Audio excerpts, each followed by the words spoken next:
En el año 394 después de Cristo, Jerónimo escribió una carta a un joven llamado Nepotiano, hablando acerca de lo que eran las iglesias de su época. Y escribió algo muy interesante, y cito: muchos edifican iglesias hoy día con sus paredes y columnas de mármol brillante, sus techos relucientes por el oro y sus altares adornados con joyas. Pero, dice este hombre, no prestan atención a la elección de los ministros de Dios. Y mis amados hermanos, este pequeño extracto refleja una realidad que está plasmada a lo largo de toda la palabra de Dios. El interés supremo de Dios no son los edificios, los programas o las actividades de una iglesia, sino el carácter moral y espiritual de aquellos que ministran al Señor. ¿Lo cree? ¿Lo cree? Amén. Amados hermanos, a la hora de escoger pastores, a la hora de escoger ministros del Señor, a la hora de escoger diáconos en la obra de Dios, como lo estamos haciendo nosotros, en la palabra de Dios nos insta más y más a poner atención en el carácter de aquel que va a ser reconocido como diácono. Y ese es el tema que vamos a estar considerando en esta tarde. Vamos a considerar juntos el tema el diácono y su carácter. Y le quiero invitar a abrir su Biblia ahí en 1 Timoteo capítulo 3 y vamos a estar considerando juntos los versos desde el 8 hasta el verso 13. 1 Timoteo capítulo 3 versos del 8 al verso 13. Y dice así la palabra del Señor.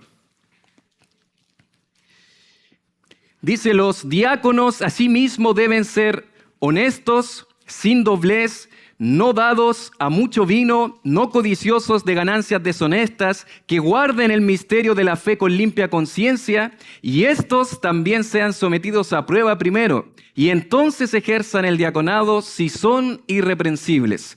Las mujeres asimismo sean honestas, no calumniadoras, sino sobrias, fieles en todo. Los diáconos sean maridos de una sola mujer y que gobiernen bien sus hijos y sus casas, porque los que ejerzan bien el diaconado ganan para sí un grado honroso y mucha confianza en la fe que es en Cristo Jesús. La semana pasada consideramos las bases, o podríamos decir el cimiento, los fundamentos de lo que es el diaconado.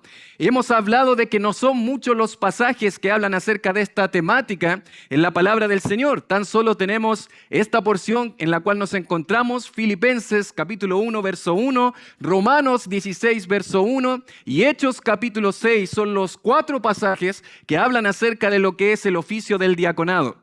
Esta semana vamos a hablar del diácono y su carácter. La siguiente semana nos vamos a enfocar específicamente en los requisitos que tienen que ver con la familia del diácono, el diácono y su familia. Y la cuarta semana vamos a ampliar un poco más lo que tiene que ver con el oficio del diaconado en cuanto a su trabajo. ¿De qué se trata el trabajo que realiza el diácono? Ahora bien, mis queridos, para poder abordar la temática de hoy es importante recordar 3 elementos importantes. Si pudiésemos condensar en 3 cosas lo que aprendimos o lo que consideramos la semana pasada, podríamos mencionar 3 elementos importantes del diaconado. Y en primer lugar es que existen 2 oficios en la iglesia del Señor: el pastor obispo anciano y el diácono. No hay más. No hay distinción entre pastores y obispos. No hay distinción entre pastores y ancianos. El pastor, obispo, anciano, la palabra que usted prefiera decir, y los diáconos. Tú lo puedes observar en Filipenses 1:1, donde la palabra del Señor dice a los hermanos allá en Filipos: con los obispos y diáconos. No hay más oficios en la iglesia del Señor. Segundo lugar, a partir de lo que consideramos la semana pasada, dijimos que el concepto del diaconado que podemos construir de la palabra de Dios es que el diaconado es un oficio de servicio instituido en la Biblia para administrar las necesidades prácticas del pueblo de Dios y de esa manera promover la unidad de la iglesia y permitir un correcto desarrollo del ministerio pastoral. Los diáconos no lideran en la iglesia. Los diáconos no son quienes presiden en la iglesia. Los diáconos no darán cuenta de las ovejas que pertenecen a la iglesia de Dios. Los diáconos no necesariamente ministran la palabra de Dios. Pudiese ser que un diácono ministre por sus dones que el Señor le ha dado, pero en cuanto a su oficio, no es su responsabilidad enseñar la palabra de Dios. Los diáconos no son el senado de la iglesia. Los diáconos no son un peldaño para llegar al pastorado. Los diáconos son servidores, son siervos de la iglesia. Siervos de la iglesia, ministradores, servidores que administran ciertas necesidades prácticas de la iglesia para poder mantener la unidad de la iglesia y al mismo tiempo permitir que el ministerio pastoral pueda realizarse de mejor manera. A medida que crece una iglesia, las necesidades de esa iglesia crecen también. A veces yo he hablado con otros pastores en lugares bien alejados donde tienen congregaciones a veces de 3 o 4 familias. Y cuando yo les hablo de todas las cosas que pasan en una semana en el ministerio acá, en nuestra iglesia, casi se van de espalda. ¿Por qué? Porque obviamente a mayor cantidad de personas hay más necesidades que cubrir. Hay más casos que atender. Hay más situaciones que se presentan en la iglesia. Y es eso justamente lo que consideramos la semana pasada en Hechos capítulo 6, cuando la iglesia estaba creciendo, había muchas necesidades que atender, pero los pastores, en este caso los apóstoles en Hechos 6, no podían descuidar lo que Dios les llamó a hacer, porque si descuidaban eso, la iglesia dejaba de crecer. Dejaba de predicar el evangelio, dejaban de haber convertidos, el pueblo de Dios dejaba de crecer espiritualmente. Y no podemos permitir que eso ocurra en la iglesia de Dios. Y mis amados hermanos, por eso es tan vital poder tener diáconos. El diácono no necesariamente va a estar preparando un estudio bíblico o va a estar aconsejando a una familia en una semana, pero las labores que cumplen los diáconos permiten que el ministerio pastoral se pueda llevar a cabo sin que el pastor esté pendiente de ciertas cosas que pueden quitarle su atención a ministrar la palabra de Dios. Y en tercer lugar, pudiésemos decir que lo tercero que podemos considerar es que debemos evaluar a los diáconos. Son de vital importancia, pero como son de vital importancia, no cualquiera puede ser un diácono. Dice ahí 1 Timoteo 3:10, y estos también sean sometidos a prueba primero y entonces ejerzan el diaconado si son irreprensibles. No cualquiera puede ser un diácono. 1 Timoteo 3, verso 10, nos dice que primero tenemos que pasar al diácono por un filtro, por una evaluación. Los pastores, mis queridos hermanos, son quienes de alguna manera guían esa evaluación. Pero en última instancia, es la iglesia del Señor la que evalúa a los diáconos. Ahora, para poder entender el pasaje en el cual nos encontramos aquí en 1 Timoteo capítulo 3, tenemos que entender, mis amados, el contexto en el cual nos encontramos. Y esto nos va a servir tanto para lo que vamos a considerar en esta tarde como lo que vamos a observar la próxima semana. Es interesante dónde está ubicado este listado de requisitos hacia los diáconos. Estamos ubicados en una sección de epístolas que nosotros conocemos como epístolas pastorales. ¿Cuáles son ellas? 1 Timoteo, 2 Timoteo y Tito. Reciben este nombre porque son cartas que se enfocan en cómo debe ser llevado el liderazgo pastoral en la iglesia del Señor. Sin embargo, la labor tanto de Timoteo como de Tito es más bien como personas que iban delegados por el apóstol Pablo, algunos le llaman delegados apostólicos, para poder atender ciertas cosas que habían en las iglesias donde ellos ministraron. Ahora, para poder entender el ministerio de Timoteo y Tito, es importante recordar, mis queridos, que hacia el final del ministerio del apóstol Pablo lo vamos a ver preso en Roma, específicamente cuando él redacta la segunda carta a Timoteo.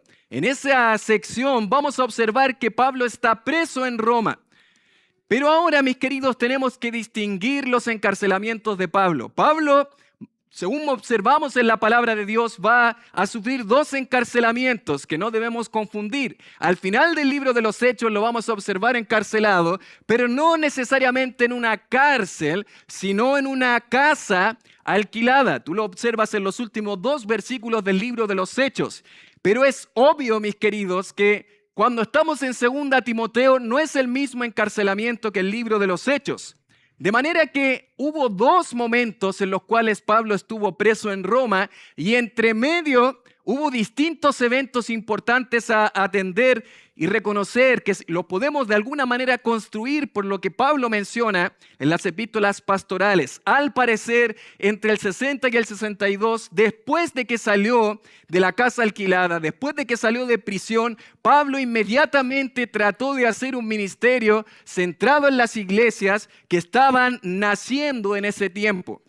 Lo que todo nos puede indicar es que Pablo, al salir de Roma, fue prontamente para llegar a la isla de Creta, que usted lo puede observar ahí en el mar Mediterráneo, donde va a dejar a un consiervo, a un colaborador llamado Tito. Según Tito capítulo 1, verso 5, lo deja en Creta, en este lugar, una iglesia que necesitaba que este servidor pudiese de alguna manera llevar adelante el ministerio.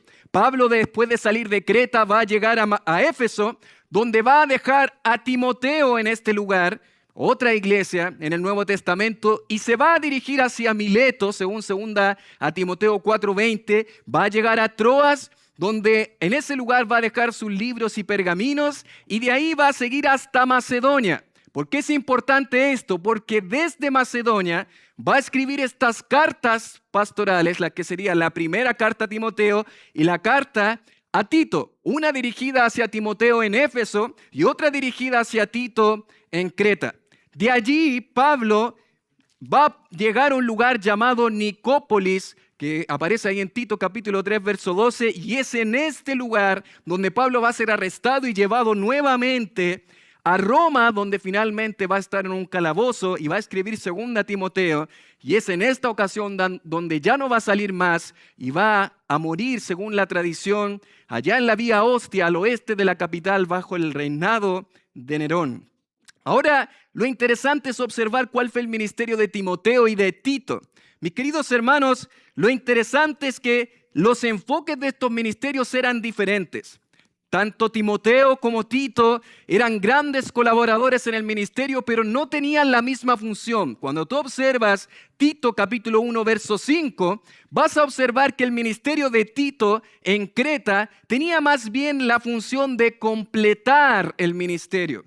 Tú observas ahí Tito 1:5, dice la palabra del Señor que por esta causa te dejé en Creta, le dice Pablo, para que corrigieses lo deficiente y establecieses ancianos en cada ciudad, así como yo te mandé. De alguna manera la expresión en el texto original tiene la idea para que terminases lo que quedó inconcluso. Por así decir, es como una casa donde el constructor hizo toda la obra gruesa, pero le faltó las manos de pintura, le faltó los detalles, le faltó colocar el guardapolvo, los últimos detalles para que estuviera lista la obra. Al parecer, la iglesia en Creta quedó a medio terminar y Tito debía llegar a terminar esa obra. ¿Y en qué consistía eso? Establecer ancianos, según lo que dice capítulo 1, verso 5, establecer pastores en la iglesia en Creta. Era una iglesia muy buena donde habían creyentes que estaban creciendo, que estaban de alguna manera aprendiendo del evangelio, pero no tenía quien los pudiese pastorear. De manera que Pablo le entrega requisitos a Tito para decirle, Tito, estos son los requisitos que tú tienes para establecer pastores en el ministerio. Sin embargo, cuando hablamos del ministerio de Timoteo, en Éfeso es algo diferente. Éfeso, por así decir, ya tenía su rodaje como iglesia. Éfeso era una iglesia que no estaba recién fundada. Ya Pablo había trabajado por años ahí y de hecho sabemos por Hechos 20 que había un equipo pastoral grande en Éfeso. Pablo se dirige a ellos en una conferencia pastoral allá en Hechos capítulo 20, ¿te acuerdas cuando los llama a Mileto y les dirige palabras? Había un equipo pastoral conformado, pero con el tiempo, según lo que el mismo Pablo dice en Hechos 20, entraron ¿qué? Lobos, rapaces que no perdonaron el rebaño. Entraron personas al ministerio en Éfeso que no debían estar ahí. Habían pastores que estaban predicando la palabra que ellos nunca debiesen haber sido nombrados como pastores en el ministerio. Y había probablemente diáconos que estaban desempeñando el oficio que no deberían estar ahí. Es lógico, entendiendo esto, que en Tito no hayan requisitos para los diáconos. ¿Por qué? Porque era una iglesia que recién estaba comenzando y que no tenía ni siquiera pastores. Es lógico que en la carta a Timoteo sí estén los requisitos para los diáconos, porque ya era una iglesia conformada pero deformada. Timoteo, guiado por el apóstol Pablo, debía ir con carácter y confrontar a aquellos que estaban en el ministerio y sacar a aquellos que no debían estar ahí. No era un trabajo fácil. La labor de Tito era completar, la labor de Timoteo era corregir. La labor de Timoteo era reformar la iglesia que ya estaba organizada. ¿Y cómo debía hacerlo Timoteo? ¿Cómo Timoteo debía sacar a aquellos que no debían estar en el ministerio? Bueno, a través de lo que estamos leyendo en este pasaje, a través de requisitos bíblicos que Pablo le transmitió. Era una misión que de alguna manera requería que Timoteo llevase, por así decir, el filtro y filtrara a aquellos que eran verdaderos y sacara a aquellos que eran falsos. Porque, mis amados hermanos, no cualquiera puede servir al Señor. Lo que nos muestra esta carta a Timoteo es que tú tienes que tener un carácter necesario para poder ser un ministro de Dios. Timoteo debía usar este listado de requisitos para filtrar y para de alguna manera, mis queridos hermanos, dejar a aquellos que eran verdaderos ministros de Dios. Y mis queridos hermanos, lo interesante es que el filtro, si lo pudiésemos resumir en una sola palabra, es irreprensibilidad. ¿Cuál era el filtro de Timoteo para poder saber quiénes debían ministrar como diáconos o quiénes deberían ministrar como pastores? Era alguien irreprensible. El carácter de los pastores debía ser irreprensible, el carácter de los diáconos debía ser irreprensible. Hoy en particular vamos a hablar de los requisitos de la irreprensibilidad del diácono, solamente enfocados en su carácter. La próxima semana vamos a observar lo que tiene que ver específicamente con su familia. Y es por eso que en este texto vamos a hacer dos consideraciones del carácter irreprensible de los diáconos. Dos consideraciones del carácter irreprensible de los diáconos. Y en primer lugar, el carácter irreprensible explicado. Mira el capítulo 3, verso 10. Esto aparece como al final del listado de estos requisitos. Y estos también sean sometidos a prueba primero, y entonces ejerzan el diaconado si son irreprensibles. Ahora, lo interesante, mis queridos hermanos, es que podríamos nosotros pensar la irreprensibilidad está al final del listado de requisitos, pero está implícito al comienzo del listado de requisitos de los diáconos, porque si tú observas, en el verso 8 dice, ¿los diáconos qué? Asimismo, eso tiene una conexión directa con lo que Pablo antes estaba hablando acerca de los pastores. Los obispos en el verso 2, después de decir que los obispos anhelan de alguna manera, el que anhela el trabajo del ministerio, anhela una buena obra, es un buen deseo, pero es necesario que el obispo sea, ¿qué cosa? Irreprensible. Está muy bien anhelar el ministerio, está muy bien desear servir al Señor, pero no es suficiente un deseo. Es necesario, y esa expresión es la misma que utiliza el Señor Jesús cuando allá en Juan capítulo 3 le dice a Nicodemo, es necesario nacer de nuevo para ver el reino de Dios. Tú no puedes entrar en el reino de Dios si no naces de nuevo. Tú no puedes entrar en el ministerio pastoral si no eres irreprensible. Tú no puedes entrar en el ministerio diaconal si no eres irreprensible. Los diáconos a sí mismos. De la misma manera que el pastor debe ser irreprensible, Timoteo, los diáconos deben tener un carácter irreprensible.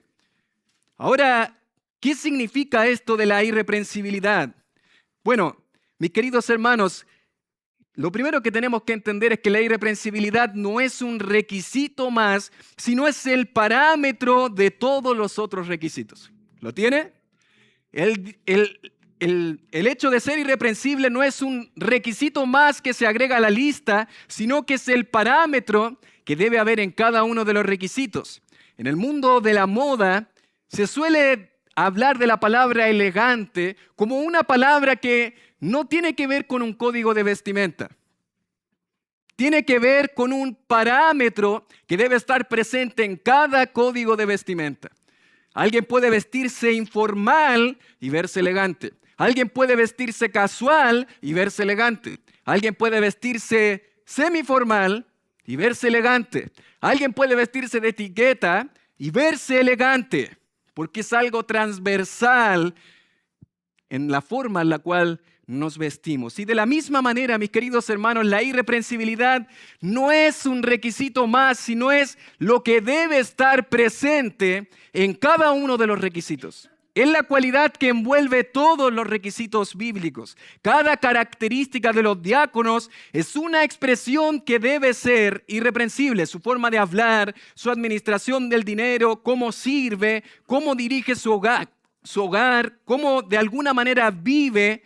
El irreprensible debe ser honesto en cada uno de estos puntos.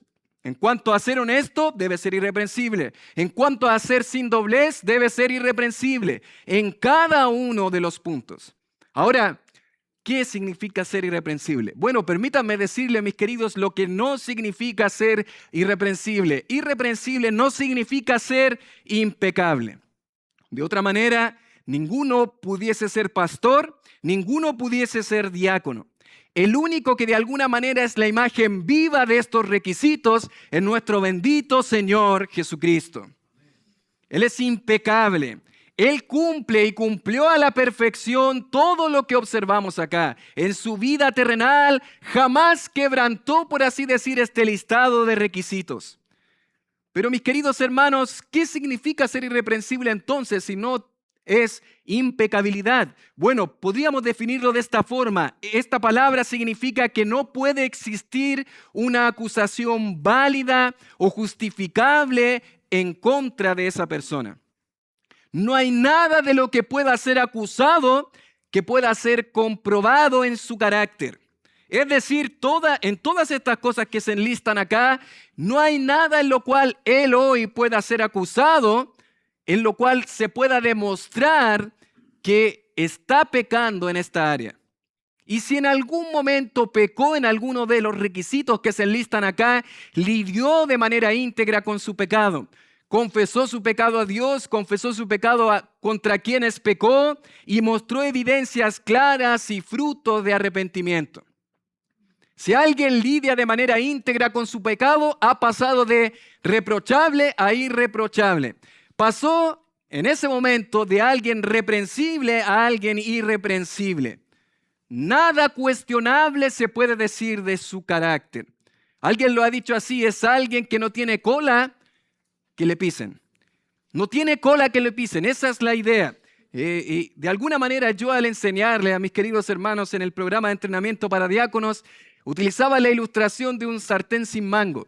Usted, yo no sé si ha tenido un sartén así en mal estado, pero es como si quisiéramos tratar de hacer un huevito revuelto en la cocina, cocinarlo con un sartén sin mango. ¿Por dónde lo agarro? No tengo de dónde agarrarlo.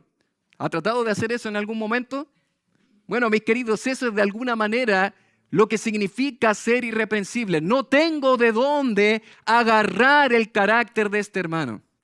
No tengo de dónde agarrarlo, no tengo de dónde acusarlo en estos puntos que pueda hacer realmente algo que pueda descalificarle.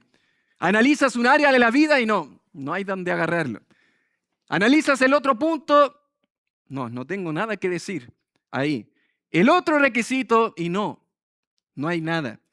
Así deben ser los diáconos, Timoteo. Timoteo, los diáconos deben tener un carácter del cual no se pueda decir nada válido contra él.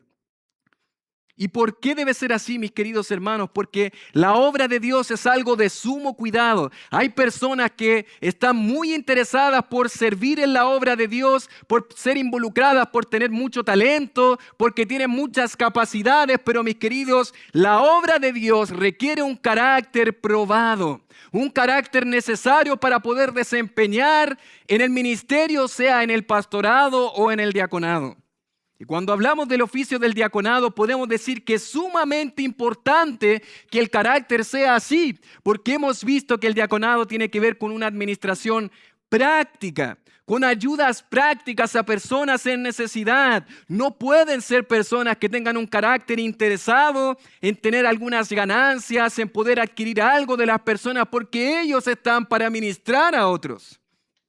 Y esto no es nuevo en la palabra de Dios. Mis queridos, siempre en las Escrituras, Dios ha querido más, Dios ha estado más interesado en el ser más que en el hacer.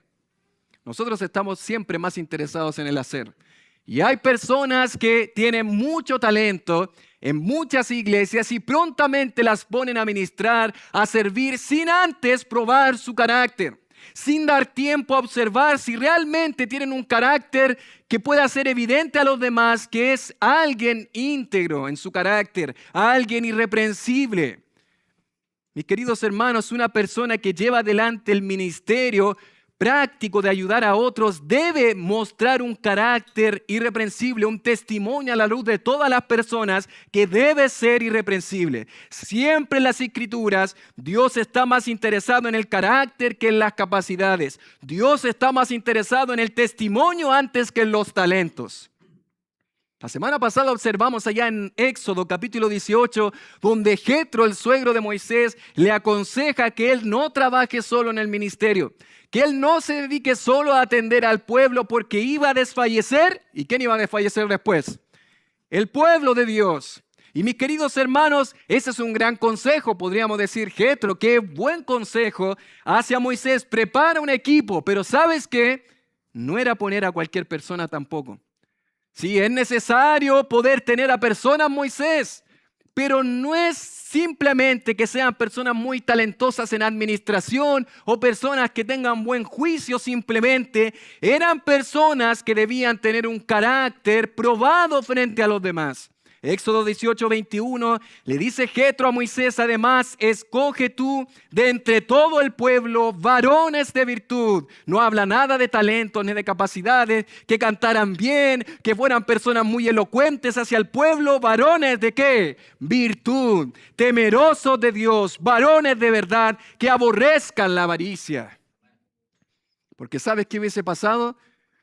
Una persona que tenía más recursos pudiese llegar frente al carácter de estas personas y decirle, bueno, yo te doy un poquito más y que la balanza pese más a mi favor. Juzga para mí. Yo te doy un poquito más para tu familia. Y eso pasó en la historia del pueblo de Israel muchas veces. Por eso Moisés no podían ser cualquier persona. No importa si estas personas tenían dificultad económica, si eran temerosos de Dios y aborrecían la avaricia, ellos iban a juzgar como Dios juzga. Y mis queridos hermanos, si era así en el tiempo del pueblo de Israel en el desierto, amados hermanos, hoy en la iglesia del Señor, Dios quiere a personas íntegras que sean temerosas de Dios para servir en su obra, que no se dejen sobornar por demás, que no se dejen sobornar por otras personas. Son personas que aman la justicia, que aman a Dios. Si tú avanzas al libro de Josué, vas a observar algo interesante. Cuando Josué tiene la misión de poder entrar a la tierra prometida y el Señor le da esta gran misión como sucesor del gran líder Moisés, Josué capítulo 3, él tiene la misión de arengar al pueblo de Israel a tomar lo que les pertenecía. Pero lo interesante es que Josué no les dice en la palabra, no les dice preparen todas sus armas para que vayamos y crucemos el Jordán a tomar nuestra tierra. Tomen todos sus preparativos, sus escudos, prepárense en tácticas, estrategias militares. No, el que dijo, santificados porque Jehová hará maravillas entre vosotros. Santifíquense. Santifíquense y mañana Dios nos va a sorprender con la obra que va a hacer en este pueblo. Mi querido hermano, ¿cuántas veces el servicio de hoy ha estado ensuciado por el pecado de ayer?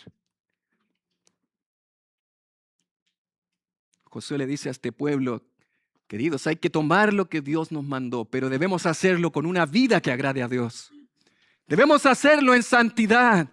¿Sabe por qué? Porque un instrumento sucio produce un trabajo sucio. ¿Cuántas veces hemos querido en algún momento tomar un paño que no está muy limpio para limpiar el vehículo por fuera? Y tratamos de hacer el trabajo igual, pero no queda bien. Queda peor. Y eso es lo que pasa en la obra de Dios. Instrumento sucio, trabajo sucio. Mis queridos hermanos, eso no puede pasar en la obra de Dios. Josué lo sabía muy bien, porque esto no se iba a ganar con gallardía, no se iba a ganar con simplemente tener estrategias militares, se iba a ganar con hombres que fueran temerosos de Dios en santidad.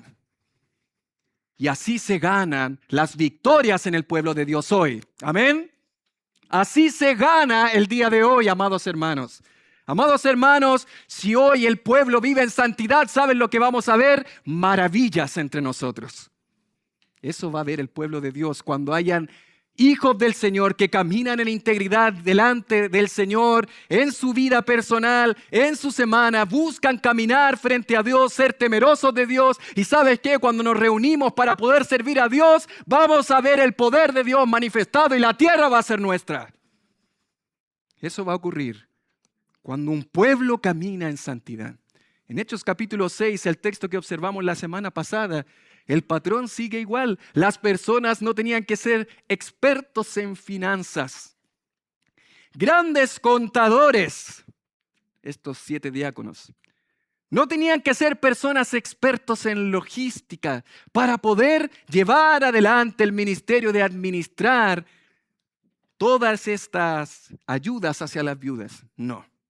Hechos 6:3, buscad pues, hermanos, de entre vosotros a 7 varones de buen testimonio, llenos del Espíritu Santo y de sabiduría, a quienes encarguemos este trabajo. Es verdad, mis queridos hermanos, que hay una gran necesidad, pero no cualquier persona lo puede hacer. Y mis queridos hermanos, no pienses que por ser una persona que no está en el proceso para el diaconado, o por ser una persona que no va a ser pastor necesariamente, tú puedes vivir de cualquier forma. Porque hoy el ministerio se hace de la misma forma. Hoy la obra de Dios se hace en santidad delante de nuestro Dios. Y el estándar de Dios, aunque podríamos decir es alto, sabes que no tiene nada de extraordinario. Es lo que debe ser la vida de cada creyente. Pregunta, dice el requisito hacia la familia del diácono que deben ser maridos de una sola mujer. ¿Eso significa que el que no es diácono puede tener 2 o 3? Mis amados hermanos, nosotros somos llamados a ser irreprensibles en este mundo, porque la obra de Dios, mis queridos hermanos, requiere un carácter irreprensible en nuestra vida personal, y eso es lo que Dios demanda de nosotros. De Zacarías y Elizabeth se decían los padres de Juan el Bautista que ambos eran justos delante de Dios y andaban irreprensibles en todos los mandamientos y ordenanzas del Señor. Lucas 1:6, mis queridos hermanos, ¿se podría decir eso de nuestros matrimonios? Matrimonios que andan irreprensibles en todo delante de Dios. Cuando miramos tu matrimonio, no hay nada que decir acerca de esa esposa. No hay nada que decir acerca de ese esposo. No hay nada que decir en contra de ellos porque tienen un carácter intachable, un matrimonio irreprensible que asiste a la iglesia del Señor, que se congrega, que ministra a otras personas, que ora por otros. Amados hermanos, eso debe ser un matrimonio que vive para Dios. Y lo interesante es que Filipenses 2, del 14 al 16, nos dice a nosotros, hijos del Señor, haced todo sin murmuraciones y contiendas para que seáis irreprensibles y sencillos, hijos de Dios sin manchas en medio de una generación maligna y perversa, en medio de la cual nosotros resplandecemos como luminares en el mundo, asidos, tomados de la palabra de vida. Amados hermanos, todos nosotros estamos llamados a ser irreprensibles en este mundo, en esta generación maligna y perversa, tomados de la palabra de Dios, llevando el evangelio, pero impactando con nuestras vidas. Tú y yo somos llamados a ser irreprensibles en medio de esta generación que se opone a la palabra de Dios. Amados hermanos, cuando todas las personas viven para murmurar de otros, los cristianos son irreprensibles. Cuando todos en la calle se pelean y se enojan unos con otros, los cristianos son irreprensibles. Querido joven, si tú eres un joven cristiano, tú no ves las mismas cosas que los otros de esta generación maligna y perversa. Tú debes ser irreprensible delante de ellos. Amados hermanos, todos nosotros estamos llamados a vivir de manera irreprensible en este mundo. Y sí, nuestros queridos diáconos deben serlo, pero nosotros también. Ahora bien, ¿cuáles son aquellas cosas que definen esa irreprensibilidad de estos siervos de Dios? ¿En qué áreas los diáconos deben ser irreprensibles? Eso nos lleva a la segunda consideración del carácter irreprensible de los diáconos, y es el carácter irreprensible enlistado. Hemos observado el carácter irreprensible explicado. En segundo lugar, el carácter irreprensible enlistado. Miren los versos 8 y 9. Los diáconos asimismo deben ser honestos, sin doblez, no dados a mucho vino, no codiciosos de ganancias deshonestas, que guarden el misterio de la fe con limpia conciencia. Hay 5 requisitos en esta porción que tiene que ver con el carácter de los diáconos, requisitos que deben estar de alguna manera en nuestro filtro para poder evaluar la irreprensibilidad de los diáconos. 5 requisitos. Honestidad es el primero. Sin doblez, el segundo. No dados a mucho vino, el tercero. No codiciosos de ganancias deshonestas, el cuarto. Y el último, que guarden el misterio de la fe con limpia conciencia. ¿Qué podemos decir del primer requisito que habla de honestidad? Podríamos llamarlo la consideración hacia los diáconos. Muchos estudiosos dicen que esta palabra, honestidad, es muy difícil de traducir, pero hay versiones que nos ayudan más o menos a entender lo que el texto original quiere decir, y es que sean personas respetables. La nueva versión internacional dice personas dignas de respeto. Las palabras respetables y honorables nos ayudan a transmitir cuál debe ser de alguna manera la consideración que existe acerca de esa persona. Podríamos decir es una persona reconocida por otros como una persona que tiene un carácter, como una persona que tiene una reputación probada. Podríamos equipararlo a lo que Hechos 6:3 dice cuando habla de buen testimonio. Esa es la idea. Una persona conocida por tener un buen testimonio, un carácter aprobado por otras personas, digna de respeto, considerado por su vida, por su forma de tratar la vida y las personas, su forma de vivir. Es una persona que podemos considerar con un carácter aprobado por nuestro Dios. Eso es ser alguien honesto, no tiene que ver con decir la verdad, en este caso en particular. Habla acerca de que sea una persona digna de nuestro respeto. De manera que Pablo le dice a Timoteo, esos diáconos que están ahí, todas las personas deben dar fe, que debe ser una persona con un carácter intachable, una persona digna de imitar, Timoteo. Que cuando personas jóvenes los vean, quieran ser como ellos. Que personas al verlo realmente puedan querer imitar su vida, su testimonio, su servicio al Señor. Y mis queridos hermanos, eso es básicamente lo que de alguna manera hace que podamos poner nuestra confianza en este tipo de servidores. Porque si estamos hablando de administrar ciertas cosas que tienen que ver con la iglesia del Señor, no puede ser cualquier persona. Debemos estar 100% seguros que son personas de confianza. Los problemas del pobre y de los que sufren son muchas veces complejos, mis queridos, y de alguna manera esta persona que ha sido también llamada por Dios, comisionada, ordenada por la iglesia, de alguna manera, mis queridos hermanos, debe tener sabiduría y una capacidad de poder discernir lo que realmente es correcto para la obra de Dios. Ser alguien honesto tiene que ver con la consideración que existe acerca de esta persona, digno de respeto. ¿Qué tiene que ver ser sin doblez? Podríamos llamarlo es la coherencia de los diáconos. La palabra utilizada en el texto original habla de alguien hipócrita, falso o embustero. Y cuando dice ser sin doblez, obviamente es lo opuesto de eso. No es una persona mentirosa, una persona que engaña, que tiene el hábito de engañar a las otras personas.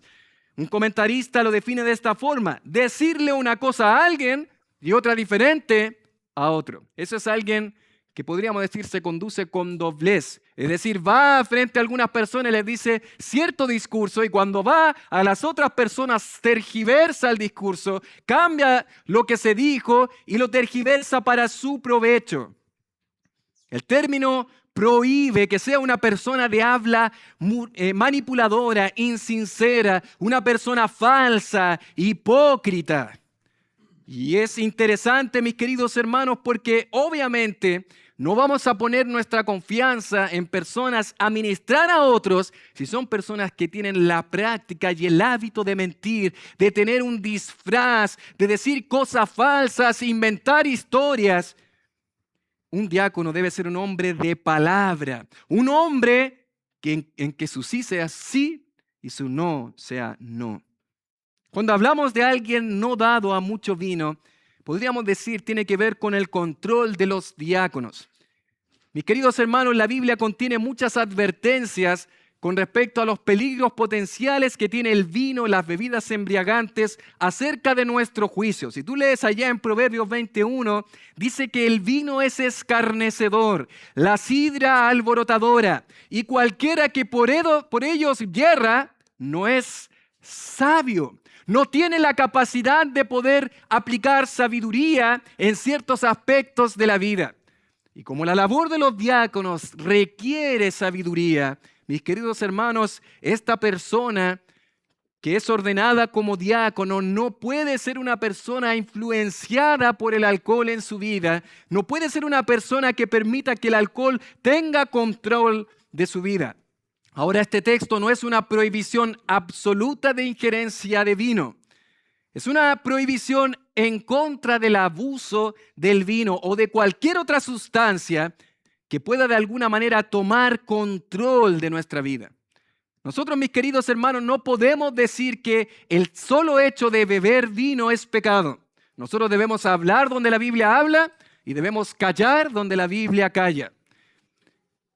Lo que es pecado delante de la palabra de Dios, en lo que este texto dice, es cuando el alcohol toma control de nuestro cuerpo, de nuestros sentidos. La embriaguez, que en Efesios 5:18 nos dice claramente que es algo prohibido por Dios y es algo que muestra un carácter que no es cristiano. Si tú observas en 1 Corintios 5:11, nos dice la palabra de Dios que no os juntéis con ninguno que llamándose hermano fuere fornicario o avaro o idólatra o maldiciente o qué, o borracho. Con el tal ni aun comáis. Lo que dice Pablo es que alguien borracho está evidenciando un carácter de alguien que no es cristiano, alguien que practica la borrachera, alguien que tiene problemas con el alcoholismo, alguien que es alcohólico, alguien que da rienda suelta a sus placeres carnales y que el alcohol toma control de su vida. Y mis queridos hermanos, cualquiera que juzga en cualquier tipo de asuntos, cualquiera que administra en cualquier labor, no puede ser alguien influenciado por el alcohol. Proverbios 31 del 4 al 5 dice la palabra del Señor: no es de los reyes, oh Lemuel, no es de los reyes beber vino, ni de los príncipes la sidra, no sea que bebiendo olviden la ley y perviertan el derecho de todos los afligidos. Cuando alguien de alguna manera, mis queridos hermanos, está bebiendo vino, está de alguna manera dando rienda suelta a su carne hacia el alcohol, está permitiendo que sus sentidos no sean de alguna manera buenos para poder discernir. Y de alguna manera, mis queridos, no podemos poner nuestra confianza en alguien que ni siquiera da testimonio de ser un hijo del Señor. Si un diácono tiene un problema de alcoholismo, afectará en su reputación, dejará de ser un ejemplo, deshonrará a la iglesia del Señor. ¿Qué tiene que ver no codicioso de ganancias deshonestas? Podríamos llamar a este requisito la confiabilidad de los diáconos. Y es probable que Pablo tenga en mente lo que estaba pasando ahí en Éfeso. A esto se le llama, cuando uno estudia interpretación, se le llama lectura espejo. Es como que uno por la lectura puede suponer lo que estaba pasando allá. Es como lo que nosotros hacemos cuando estamos escuchando a alguien que está hablando por teléfono. No sabemos lo que está diciendo el de allá, pero por lo que dice el de acá, puedo suponer lo que el de allá está diciendo. Y eso es lo que uno hace cuando lee este tipo de cosas. Las cosas que Pablo le está demandando a Timoteo de la iglesia en Éfeso son las que probablemente estaban ocurriendo entre los pastores y los diáconos. Y es probable que entre el equipo de diáconos en Éfeso habían algunos que estaban haciendo este tipo de prácticas. Probablemente habían personas que estaban ahí por el dinero. De hecho, es lógico pensar eso porque en 1 Timoteo 6, versos 9 y 10, habla justamente de esto. Dice, porque los que quieren enriquecerse caen en tentación y lazo y en muchas codicias necias y dañosas. Mis queridos, lo que estaba pasando en Éfeso es que la iglesia se estaba destruyendo porque tanto pastores, ministros del evangelio, como también diáconos estaban buscando el dinero. Y querían enriquecerse a favor de la iglesia del Señor, a costas, en desmedro de la iglesia del Señor. Y eso no podía ser porque los diáconos están para ministrar a la iglesia. Por eso esto no podía ser parte de la práctica de un diácono. Amados hermanos, es un requisito obviamente importante, de suma importancia, que los diáconos no sean personas que amen el dinero, porque manejan muchos asuntos que tienen que ver con recursos y esas personas tienen que ser de confianza. En nuestra iglesia hemos vivido algunas circunstancias sumamente difíciles donde algunos de nuestros hermanos han tenido que administrar recursos, no solamente que han llegado de parte de nuestra iglesia, sino de afuera de nuestra iglesia. Y en algunos casos han sido grandes cantidades de dinero. Y mis queridos hermanos, no podemos poner a cualquier persona a administrar eso. Son personas que tienen que ser de confianza. Personas en las cuales nosotros podamos, por su carácter, confiar en que van a ser personas que no van a buscar el dinero, que no van a buscar ganancia, sino el bien de la obra de Dios. Los diáconos deben ser personas confiables, deben ser personas de las cuales estemos seguros que van a buscar integridad en la administración de las finanzas. Pero el quinto requisito que aparece ahí en el verso 9 dice que guarden el misterio de la fe con limpia conciencia. Y mis queridos hermanos, esta expresión la podemos llamar como las convicciones de los diáconos. La idea de esta expresión, el misterio de la fe, no tiene que ver con nuestra confianza en Dios. La palabra fe muchas veces en la Biblia tiene que ver con el conjunto de doctrinas y enseñanzas de la palabra de Dios, las verdades distintivas de nuestra fe. Y de alguna manera, lo que hemos dicho es que el diácono no debe o no necesariamente es un ministro de la palabra de Dios. No es parte de sus requisitos que sea apto para enseñar. Pero, mis queridos hermanos, lo que dice este pasaje es que sí debe ser conocedor de esa fe, porque debe guardarla. Sí debe ser alguien que abrace las doctrinas de nuestra fe. Debe ser alguien que no sea un neófito, un recién convertido. Debe ser una persona que conozca las doctrinas de nuestra fe. Dice Matt Smetters en este libro acerca de los diáconos, puede ser fácil suponer, dice él, que los diáconos, por el enfoque práctico de su trabajo, no necesitan saber mucho de doctrina. Uno podría pensar que el trabajo de los diáconos es un trabajo manual y no mental. ¿No pueden quedarse en su carril y dejar la teología para los pastores? Y él dice, no. Según las Escrituras, es cierto que la responsabilidad principal de enseñar y gobernar recae en los ancianos de la iglesia. Y no hay que confundir los roles de los ancianos y diáconos.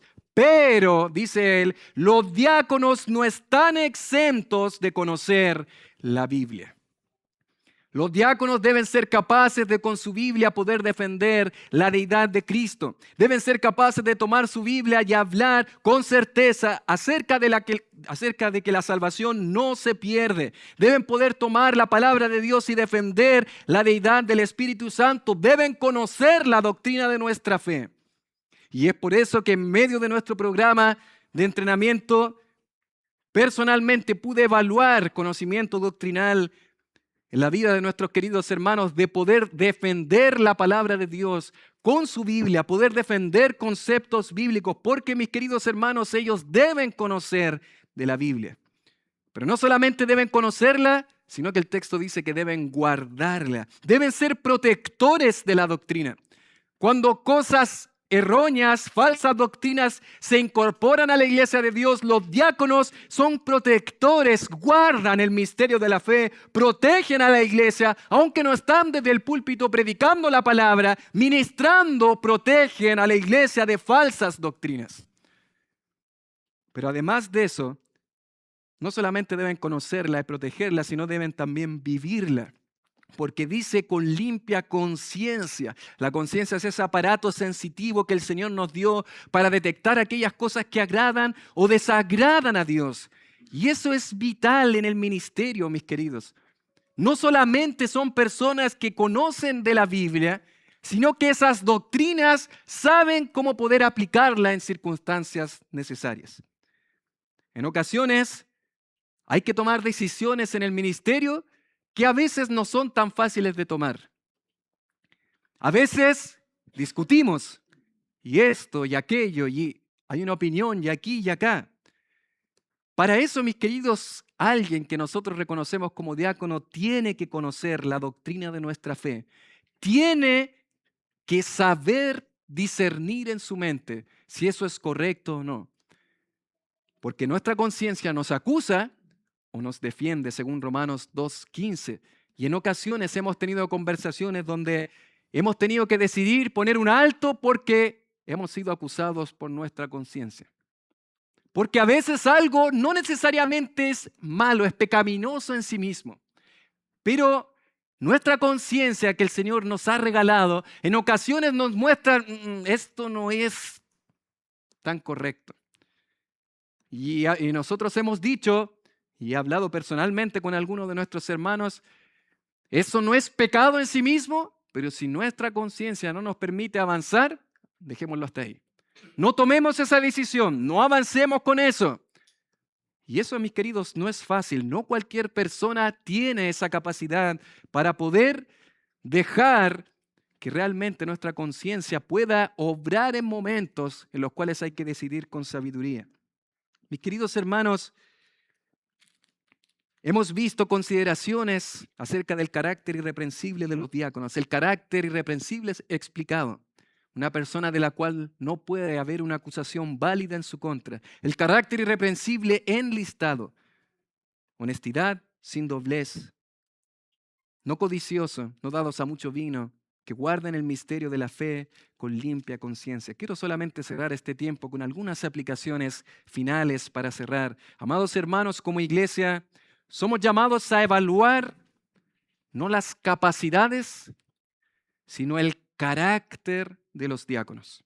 Tenemos el privilegio, mis queridos hermanos, aquellos que son miembros oficiales de Esperanza Viva, en algunas semanas más participaremos de algo histórico para nuestra amada iglesia, donde así como en el libro de los Hechos, en el capítulo 6, podremos nosotros orar para imponer las manos y ver cómo el Señor sigue avanzando en su obra. Pero, amado hermano, es un privilegio participar de una decisión así, pero quiero animarte a que participes de esta decisión no pensando en el carisma de nuestros hermanos, no pensando en lo que te gusta o no te gusta de su personalidad, sino en lo que bíblicamente debemos evaluar, su carácter. Es que su personalidad no me gusta tanto. Debemos evaluar su carácter. Poner a nuestro hermano en el colador de los requisitos bíblicos de la irreprensibilidad y evaluarlo frente a su irreprensibilidad. Amado hermano, en segundo lugar, querida iglesia, sigamos orando por nuestros hermanos y por nuestra iglesia en general. Mis queridos hermanos, debemos buscar la guía, la sabiduría del Señor, así como hemos orado en todo este año, un año y medio orando por esto, pero de manera particular en este tiempo, no dejemos de orar para que el Señor nos guíe y nos dé sabiduría como iglesia. Amén. Necesitamos la sabiduría del Señor, mis amados. Necesitamos ser guiados por Dios y no ser guiados por el maligno que quiere destruir la iglesia de Dios. Amado hermano, En tercer lugar, en nuestras vidas y en cada servicio que hagamos, amado hermano, procura vivir con un carácter irreprensible. Amados hermanos, Dios utiliza instrumentos limpios para su gloria. Dios no usa vasos sucios. Amados hermanos, para que la obra de Dios sea excelente, no necesariamente tiene que estar bien planificada, no necesariamente tiene que comenzar a tiempo y terminar a la hora, tiene que ser con vasos limpios para la gloria de Dios.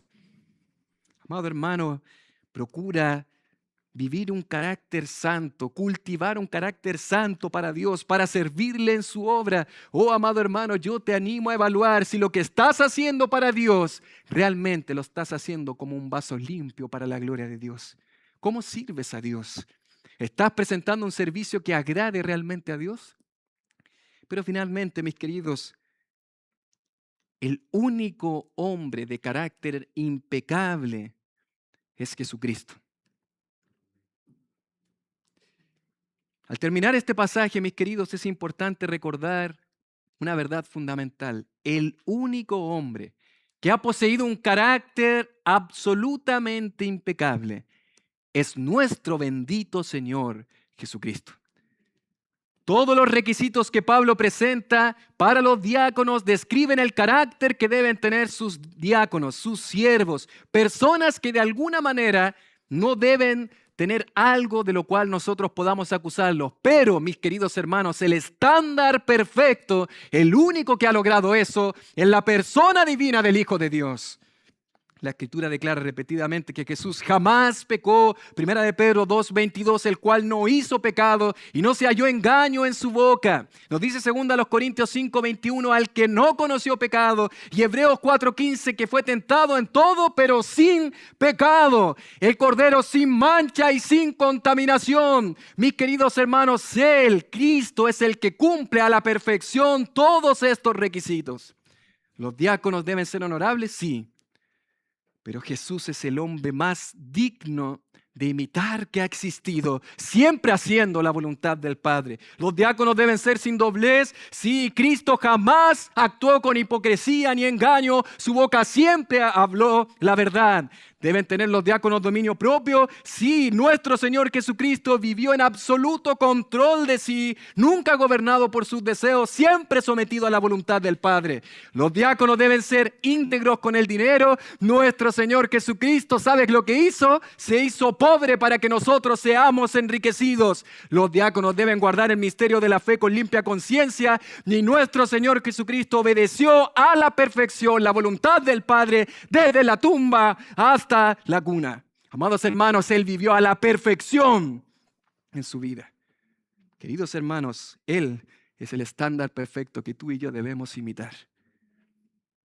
Él debe ser la persona, el hombre perfecto que vino a esta tierra, que cargó voluntariamente con los pecados de cada uno de los imperfectos, para que nosotros, quienes somos mentirosos, hipócritas, amadores del dinero, nosotros pudiésemos ir por fe delante de Él, arrepentirnos de nuestros pecados y tener en Él la justicia que solamente Él puede impartir por su gracia.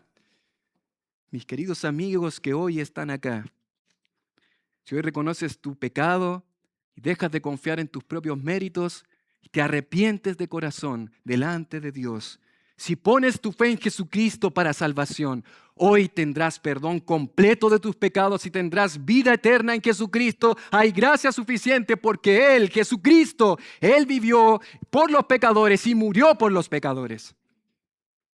Amados hermanos, para quienes somos hijos de Dios, el Evangelio no solamente nos perdona, nos transforma en nuestra vida, para conformarnos a la imagen de su Hijo día a día por la obra del Espíritu Santo, donde el pueblo de Dios sigue creciendo, conformándose a la imagen del carácter de Cristo.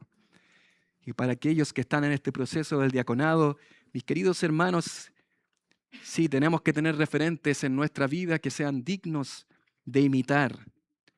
Pero el diácono por excelencia, el diácono perfecto, el carácter impecable, a quien todos debemos imitar, es nuestro bendito Señor Jesús.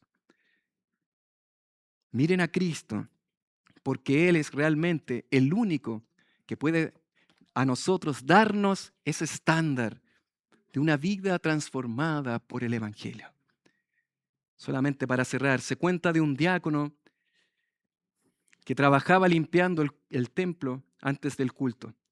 Detrás del púlpito, en el escenario, había una gran cruz ahí atrás.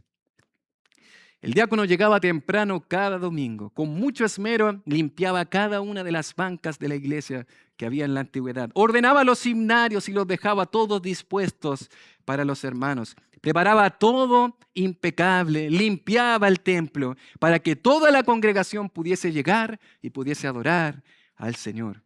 Una mañana, mientras limpiaba la plataforma, dejó apoyada sobre la cruz una escalera y varios implementos de aseo que él utilizó para hacer su trabajo. Todo estaba impecable, pero había un detalle. La cruz había quedado tapada. Al entrar uno de los hermanos al comienzo del culto, le dijo: hermano, qué bueno que todo esté limpio, pero hay algo que no me gusta. Y el diácono le preguntó: ¿pero qué pasó? Él le dijo que ya no puedo ver la cruz. Y mis queridos hermanos, eso ilustra una gran verdad.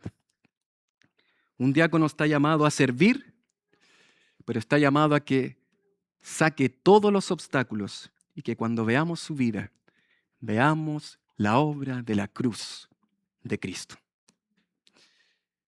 Que otros puedan ver a Cristo a través de su servicio. Que cuando lo miremos a Él sirviendo para la gloria de Dios, veamos la gloria de la cruz, obrando en vidas transformadas por el poder del Evangelio.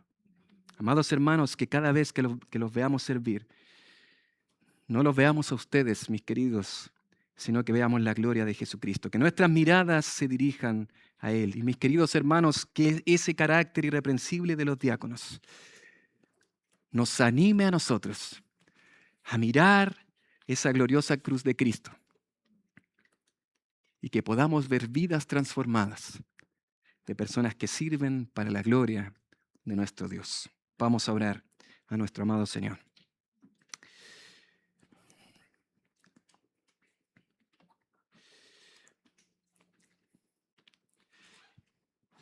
Y con sus ojos cerrados, sin nadie mirando delante del Señor, me gustaría preguntar a todos aquellos queridos hermanos que están en este lugar. Déjame preguntarte, amado hermano, ¿cómo sirves a Dios? ¿Cómo estás sirviendo a Dios? Y no te pregunto cuán excelente se hace ese servicio. Te pregunto si eres un vaso limpio para su gloria. Te pregunto si tienes un carácter del cual no podamos decir nada de ti. Te pregunto si realmente tienes una vida que honra el nombre de Cristo, aun cuando nadie te ve. Te pregunto si realmente glorificas a Cristo en cada momento de tu vida. Y cuando pecas, buscas en humildad buscar el perdón de Cristo. Amado hermano, ¿cómo sirves a Dios? ¿Será que el servicio que haces en la obra de Dios está contaminado por tu pecado de la semana? ¿Será que hoy has sido confrontado por la palabra de Dios porque no estás viviendo en irreprensibilidad? No estás viviendo con un carácter irreprensible como luminares en este mundo. Amado hermano, yo quiero animarte porque una vez más está la gracia disponible de Cristo para ti. Y si tú te humillas hoy y confiesas tu pecado, el Dios de toda gracia una vez más te va a perdonar. Pero amado hermano, deja ya aquellos pecados que ensucian el ministerio, que ensucian la obra de Dios, porque Dios utiliza instrumentos limpios para su gloria. Padre, gracias Señor. Gracias porque no hay privilegio mayor que servir en tu obra. Oh Dios, ninguno de los que estamos acá somos dignos de servirte, Señor. Pero tú, Padre, has tomado personas indignas. Tú has tomado a personas muertas en sus delitos y pecados. Las has rescatado. Les has dado vida y hoy, Señor, nos permite servirte, Señor. Qué mayor honor, Señor. Padre, por eso Hago mías esas palabras de Pablo cuando decía que de ninguna cosa hago caso, ni estimo preciosa mi vida para mí mismo, con tal de que acabe mi carrera con gozo y el ministerio que recibí del Señor Jesús para dar testimonio del Evangelio de la gracia de Dios. Oh Señor, qué privilegio es servir a tu nombre. Pero, oh Dios, te ruego que lo hagamos en integridad para tu gloria, en pureza para ti, en limpieza, Señor. Padre, que podamos ver a servidores que se levanten en esta iglesia, que realmente sean personas de un carácter intachable, de un carácter irreprensible, Señor. Que todos al verlos podamos ver la grandeza del poder de la cruz, Señor. Que todos al verlos podamos ver cuán grande eres tú, que tomas a viles pecadores y los usas, Señor. Oh, gracias, Señor, por seguir haciendo esta obra en este mundo y en esta amada iglesia, Señor. Oh, Señor, te rogamos que guardes la vida de nuestros queridos 3 hermanos. Guárdalos, Señor, en santidad, en integridad. Pero, oh, Señor, que detrás de ellos muchos otros se levanten, Señor. Servidores que busquen servirte con excelencia, pero, Padre, que te busquen servir de manera irreprensible. Gracias, Padre, por tu palabra. Te alabamos y agradecemos por la obra preciosa de Cristo Jesús, quien merece toda la gloria y la honra por los siglos de los siglos.